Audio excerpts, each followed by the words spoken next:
بسم اللہ الرحمن الرحیم۔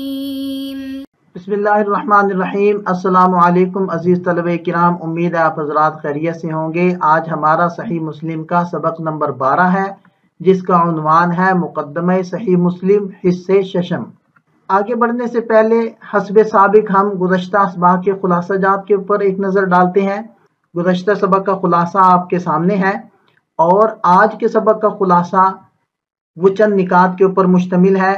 صحیح مسلم کی تصنیف کی ایک وجہ یہاں ذکر کی جائے گی، چند روات کا تعارف آئے گا، ثقات کی روایات مقبول ہونے پر قرآن سے استدلال پیش کیا جائے گا، خبر اور شہادت میں فرق کو بیان کیا جائے گا۔ عبارت شروع کرتے ہیں۔ بسم اللہ الرحمن الرحیم۔ وبعد یرحمک اللہ فلولا الذی رأینا من سوء صنیع کثیر ممن نصب نفسه محدثا فيما يلزمهم من طرح الأحاديث الضعيفة والروايات المنكرة وتركهم الاقتصار على الأخبار الصحيحة المشهورة مما نقله الثقات المعروفون بالصدق والأمانة بعد معرفتهم وإقرارهم بألسنتهم أن كثيرا مما يقذفون به إلى الأغبياء من الناس هو مستنكر ومنقول عن قوم غير مرضيين ممن ضم الرواية عنهم أئمة أهل الحديث مثل مالك بن أنس وشعبة بن الحجاج وسفيان بن عيينة ويحيى بن سعيد القطان وعبد الرحمن بن مهدي وغيرهم من الأئمة لما سهل علينا الانتصاب لما سألت من التمييز والتحصيل ولكن من أجل ما أعلمناك من نشر القوم الأخبار المنكرة بالأسانيد الضعاف المجهولة وقذفهم بها إلى العوام الذين لا يعرفون عيوبها خف على قلوبنا إجابتك إلى ما سألت۔ ترجمہ شروع کرنے سے پہلے مشکل الفاظ کے معنی ایک نظر دیکھ لیں۔ بعد ازاں اللہ پر مہربانی فرمائے، اگر ہم نے ان بہت سے لوگوں کے غلط طریقہ کار کا مشاہدہ نہ کیا ہوتا کہ جنہوں نے اپنے آپ کو محدث بنا کر پیش کیا ہے اس معاملے میں جو ان پر لازم تھا، یعنی ضعیف حدیثوں اور منکر روایتوں کو چھوڑ دینا، اور ہم نے مشاہدہ نہ کیا ہوتا ان کے اکتفا نہ کرنے کا ان صحیح اور مشہور حدیثوں پر جن کو معتبر راویوں نے روایت کیا ہے، جو صدق و دیانت میں معروف ہیں، اور ان کا یہ عمل یہ جانتے ہوئے اور زبان سے اقرار کرتے ہوئے کہ بہت سی وہ حدیثیں جو وہ لوگ ناسمجھ عوام کو سمجھے بوجھے بغیر سنا دیتے ہیں وہ منکر روایات ہیں اور ایسے ناپسندیدہ روات سے مروی ہیں جن سے روایت کرنے کی مذمت کی ہے امام مالک، شعبہ، ابن عیینہ، یحییٰ بن سعید قطان اور ابن مہدی وغیرہ ائمہ حدیث نے۔ اگر یہ غلط باتیں ہمارے مشاہدے میں نہ آتی تو ہمارے لیے اس کام کے لیے تیار ہونا آسان نہ ہوتا جس کی آپ نے درخواست کی ہے، یعنی صحیح اور ضعیف روایتوں میں امتیاز کرنا اور صحیح روایتوں کو جمع کرنا، مگر اس وجہ سے جو ہم نے آپ کو بتائی، یعنی محدثین کا پھیلانا ان منکر حدیثوں کو جو ضعیف اور مجہول سندوں سے مروی ہیں، اور ان لوگوں کا ان حدیثوں کو ایسے عوام تک پہنچانا جو ان روایات کی خرابیوں سے واقف نہیں ہے، اس صورتحال کی وجہ سے ہمارے دل پر آپ کی درخواست قبول کرنے کا بوجھ ہلکا ہو گیا۔ ترجمے کے بعد ہم عبارت کی وضاحت کی طرف بڑھتے ہیں۔ اس عبارت میں مصنف رحمۃ اللہ علیہ نے دوبارہ اپنے شاگرد احمد بن سلمہ یا شیخ ابو اسحاق ابراہیم کو مخاطب کرتے ہوئے فرمایا کہ تمہارا یہ مطالبہ کرنا کہ میں احادیث صحیح کو جمع کروں یہ مشکل کام تھا، مگر جب ہم نے یہ بات دیکھی کہ لوگ منکر اور ضعیف روایات کو باوجود اقرار کے بیان کرتے ہیں جن کو امام مالک، امام شعبہ، سفیان بن عیینہ رحمہ اللہ تعالی وغیرہ ائمہ حدیث نے منع بھی فرمایا ہے، اور وہ بھی ان روایات کو ان عوام کے سامنے پیش کرتے ہیں جو صحیح اور ضعیف روایات میں تمیز بھی نہیں کر سکتے، ان حالات کا مشاہدہ کرتے ہوئے میں نے یہ کتاب لکھنے کا فیصلہ کر لیا۔ من طرح الاحادیث الضعیفہ، اس میں من بیانیہ ہے اور یہ فیما یلزمہم کے اندر جو ما ہے اس کا بیان ہے، اور طرح سے مراد ہے لوگوں کے سامنے ایسی روایات بیان کرنا جو ضعیف بھی ہیں اور منکر بھی ہیں۔ علل اخبار الصحیحۃ المشہورہ، المشہورہ میں دو احتمال ہیں۔ پہلا احتمال تو یہ ہے کہ اس سے مراد حدیث مشہور ہے، اور حدیث مشہور کہتے ہیں وہ حدیث جس کے راوی ہر زمانے میں 3 سے کم نہ ہو۔ اور دوسرا احتمال یہ ہے کہ مشہور بمعنی معروف ہے، جس حدیث کا راوی ضعیف ہو اور ثقات کے خلاف روایت کرے تو اس روایت کو منکر اور اس کے مقابل روایت کو معروف کہتے ہیں۔ اِلَى الْأَغْبِيَاءِ مِنَ النَّاسِ، اغبیاء غبی کی جمع ہے، اور یہاں مراد وہ غافل اور جاہل لوگ ہیں جن کا علم حدیث سے کوئی تعلق نہیں مگر اپنے آپ کو محدث کہتے ہیں۔ اس عبارت میں جو ہم نے پڑھی ہے 5 جلیل القدر محدثین کا تذکرہ کیا گیا ہے۔ پانچوں کے نام آپ حضرات کے سامنے ہیں، اور سبق کے اگلے حصے میں ہم 5 محدثین کے مختصر حالات کو ذکر کرتے ہیں۔ امام مالک رحمۃ اللہ علیہ، نام مالک ہے، لقب امام دار الہجرہ ہے، کنیت ابو عبداللہ ہے، خالص عربی ہیں اور یمن سے تعلق تھا۔ امام نسائی رحمہ اللہ فرماتے ہیں کہ میرے نزدیک امام مالک رحمہ اللہ سے زیادہ نہ کوئی فصیح ہے نہ علم حدیث کا جاننے والا۔ اور امام شافعی رحمہ اللہ فرماتے ہیں کہ امام مالک رحمہ اللہ تابعین کے بعد خدا کی مخلوق پر حجت ہیں۔ علامہ ذہبی رحمہ اللہ فرماتے ہیں کہ امام مالک رحمہ اللہ میں 5 باتیں ایسی جمع ہیں جو کسی دوسرے میں نہیں۔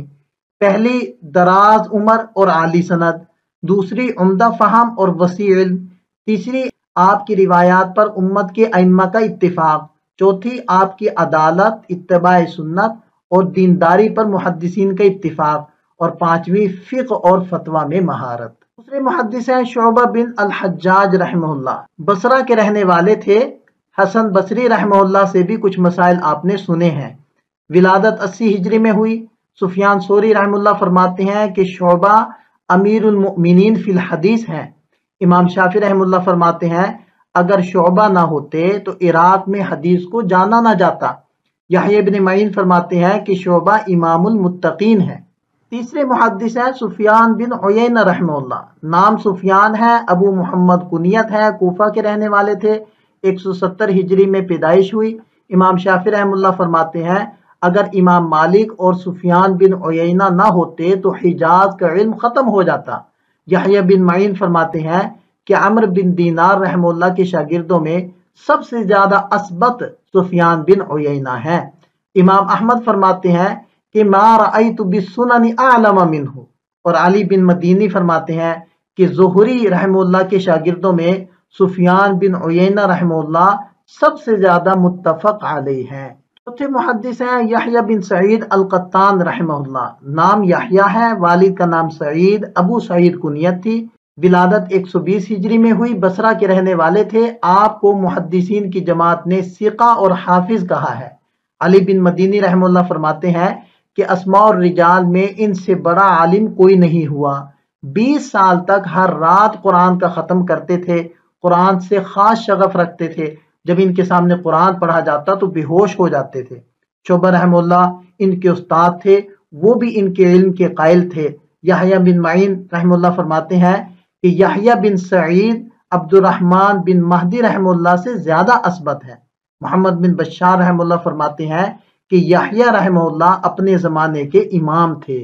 اور پانچویں محدث ہیں عبد الرحمن بن مہدی رحمہ اللہ، ان کی کنیت ابو سعید ہے، بصرہ کے رہنے والے تھے، 225 ہجری میں پیدا ہوئے۔ علی بن مدینی رحمہ اللہ فرماتے ہیں کہ عبد الرحمن بن مہدی رحمہ اللہ تمام لوگوں سے حدیث میں زیادہ علم رکھتے تھے، اور یہ بھی فرماتے تھے کہ میں اگر رکن یمانی اور مقام ابراہیم کے درمیان کھڑا ہو کر قسم کھاؤں کہ میں نے ابن مہدی جیسا آدمی نہیں دیکھا تو میں حانث نہیں ہوں گا۔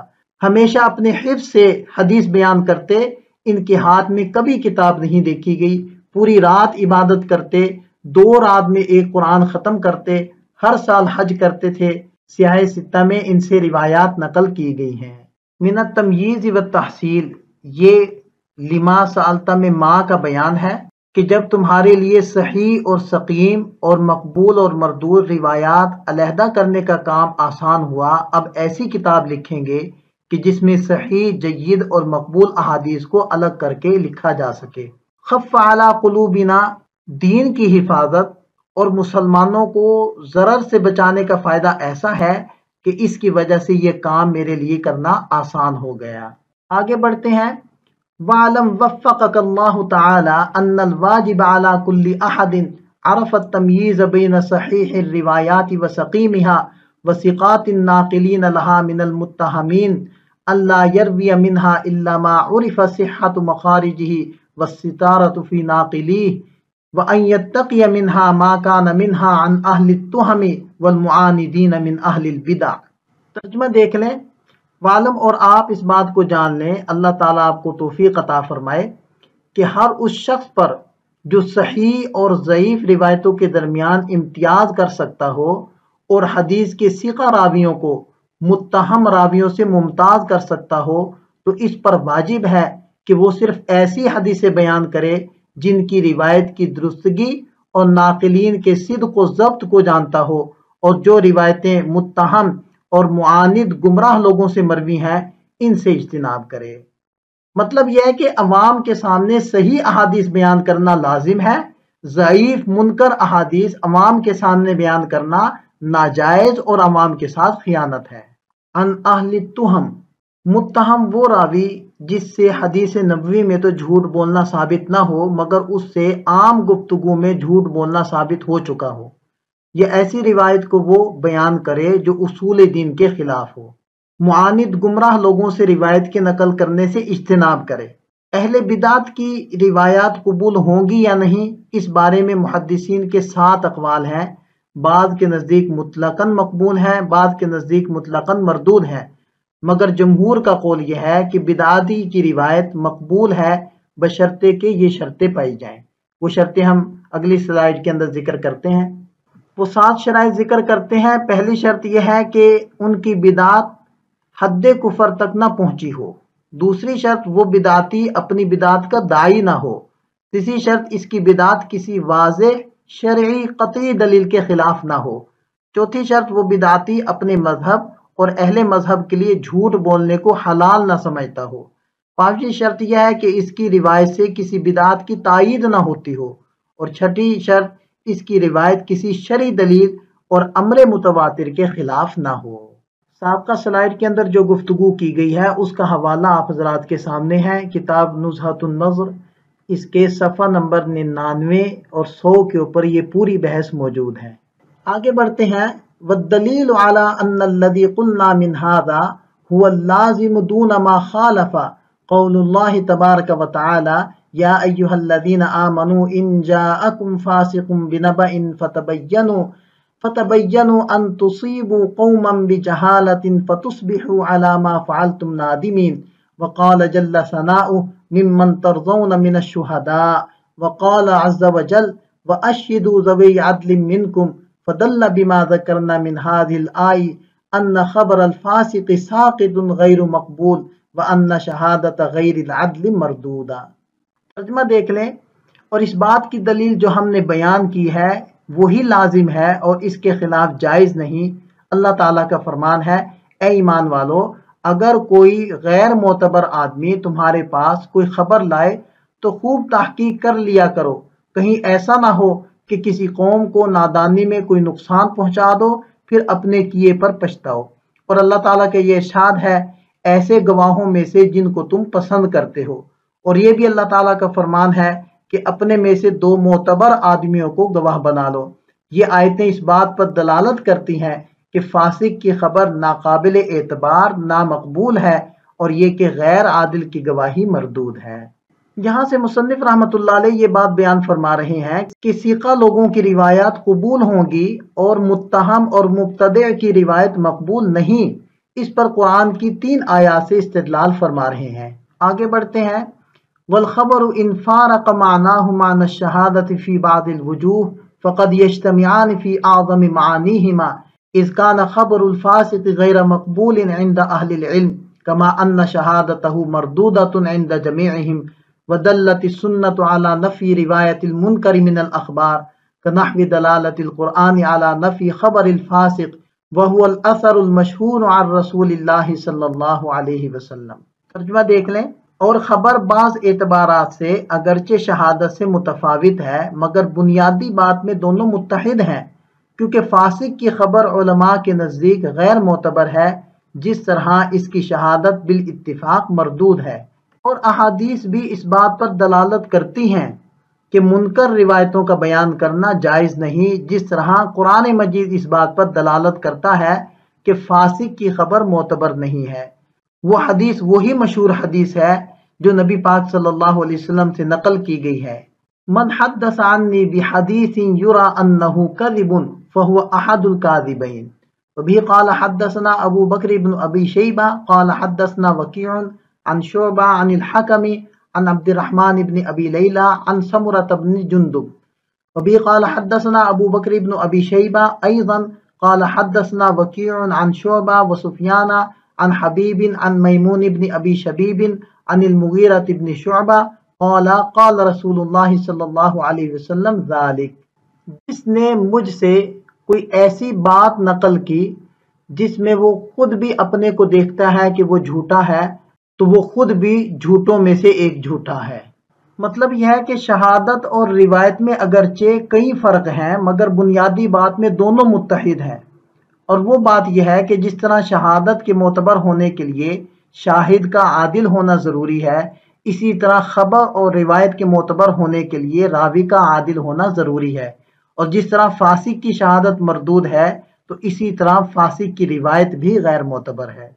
یہ روایت تقریباً 80 صحابہ کرام سے منقول ہے، اس کو متواتر نقلی کہا گیا ہے۔ ایک اعتبار سے شہادت اور خبر میں اتفاق ہے اور ایک اعتبار سے فرق ہے، ہم دونوں کو واضح کر دیتے ہیں۔ شہادت اور خبر میں وجوہ اتفاق، سب سے پہلی ہے اسلام، دونوں کا مسلمان ہونا ضروری ہے، دوسری ہے عقل، تیسری ہے بلوغ، چوتھی ہے عدالت، پانچویں ہے مروت یعنی عیب والے کاموں سے بچنا، اور چھٹی وجہ ہے ضبط۔ ان سب میں شہادت اور خبر مشترک ہیں۔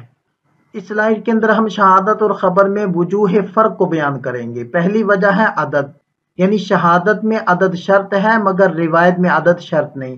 نمبر 2 آزادی، شہادت میں آزادی شرط ہے مگر روایت میں آزادی شرط نہیں۔ نمبر 3 شہادت میں عداوت معنی ہے مگر روایت میں یہ معنی نہیں۔ شہادت میں ذکور ہونا شرط ہے یعنی مرد ہونا، مگر روایت میں مرد ہونا شرط نہیں۔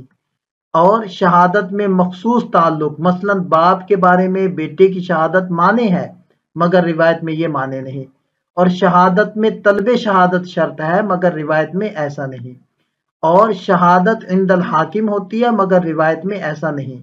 شہادت میں رجوع جائز نہیں، روایت میں رجوع کرنے سے یہ روایت ساقط ہو جاتی ہے۔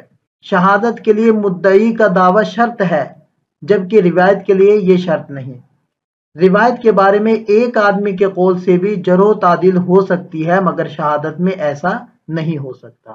یہ جو ہم نے خبر و شہادت میں فرق اور وجوہ اتفاق کو ذکر کیا ہے اس کا حوالہ یہ آپ حضرات کے سامنے ہے۔ یہ سبق سے متعلق چند سوالات ہیں، آپ حضرات نے ان کو بھی حل کرنا ہے۔ یہاں ہمارا سبق مکمل ہوتا ہے، آخر میں ایک نظر سبق کے خلاصے کے اوپر ڈال لیتے ہیں۔ ملتے ہیں نئے سبق کے ساتھ۔ اللہ تعالی ہم سب کا حامی و ناصر ہو، دعاؤں میں یاد رکھیے گا۔ السلام علیکم۔